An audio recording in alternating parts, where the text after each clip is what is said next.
All right, let's get right into it. The S&P 500 just smashed through a huge milestone, a number Wall Street's been dreaming about for ages. But you know what? The real story isn't the number. It's what happened literally seconds later and how it connects the absolute bleeding edge of AI to a military decision made halfway across the world in the Syrian desert. And there it is, 7,000.01. On Friday, February 13th, 2026, it happened. The S&P 500 officially tipped over the 7,000-point mark. For just a split second there, you could almost hear the champagne corks popping. It really felt like this AI-powered rocket ship was just never going to come down. Well, that party didn't last long. I mean, it barely even started.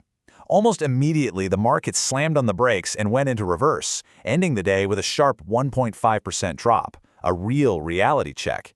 So why? Because investors finally looked up from the hype and started reading the fine print. That AI fever that got us to the peak, it just slammed into a very, very real physical wall. And that brings us to the big question here, doesn't it? What on earth caused that violent reversal? Was 7,000 the absolute peak of the mountain, or was it more like a pit stop where the market suddenly realized it was running out of gas, or maybe, more accurately, running out of coolant? You see, the answer lies in something physical, a bottleneck. For all the talk about clouds and digital spaces, the AI revolution is built on actual physical hardware. And that hardware? It is getting hot, like dangerously hot. And this is where we need to talk about what is arguably the most important tech concept of the year, thermal inflection. It sounds complicated, but it's not. It's simply the point where our desire for more powerful AI chips creates more heat than our old cooling methods can possibly handle. And folks, we have officially hit that point. Let's just break down how serious this is. NVIDIA's newest chips, the very engines of this whole AI boom, are now pushing 1,000 watts of power, each. At that level, just blowing air on them doesn't cut it anymore. Not even close. It's like trying to cool down a volcano with a desk fan. This isn't some software bug you can just patch. This is a hard limit set by the laws of physics. And this quote just boils it all down to the simplest truth. You can have the smartest algorithms, the biggest data sets, the most insane trillion-dollar valuations, but it all means nothing if the chips themselves overheat and just shut down.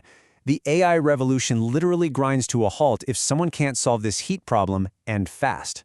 Okay, but even if you solve the heat problem, that's only half the story. Because what do all these super powerful, super hot chips need more than anything else? Power. A shocking amount of stable, reliable electricity. And that conversation takes us from the tiny world inside a microchip all the way to the global stage, where a major geopolitical event just revealed AI's massive physical footprint. Now check out this timeline, because the connection is wild when you see it side by side. On February 12th, that's the day before the S&P hit 7,000, U.S. forces finished their withdrawal from a really strategic base in Syria called Al-Taf. This wasn't some minor troop shuffle, this was a signal of a major strategic pivot in the Middle East. So why should a military base in Syria matter to an AI company in Silicon Valley? Well, it all comes down to electricity. Those 1,000-watt ships are incredibly thirsty for power. The withdrawal from that base is seen by the market as a sign of less stability in a region that's absolutely critical for global energy.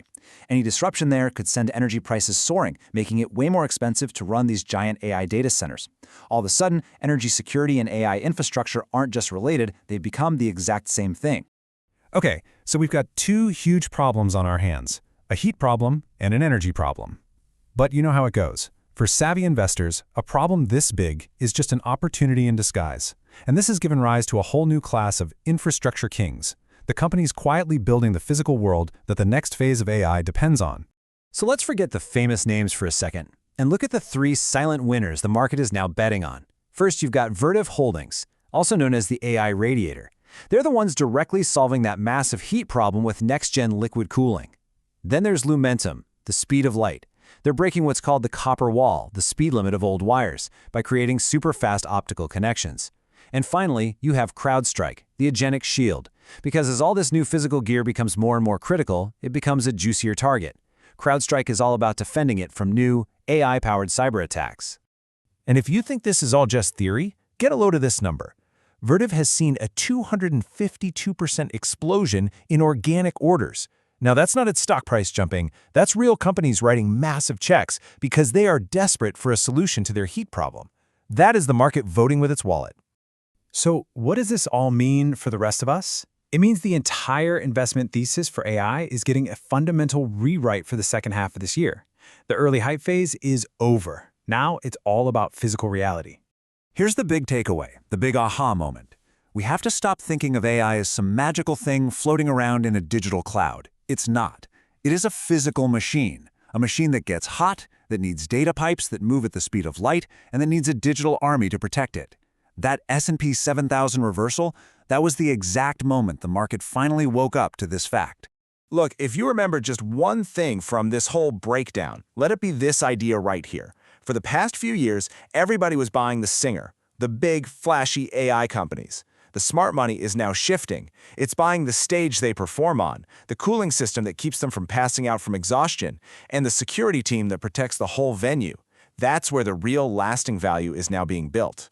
And that leaves us with one final thought to chew on. We just saw how a thermal barrier, a heat problem, caused a massive shift in a trillion-dollar industry. So it forces us to ask a really important question. What's next? What is the next physical limit, whether it's water or rare materials or something we haven't even thought of yet, that's going to define the future of our digital world?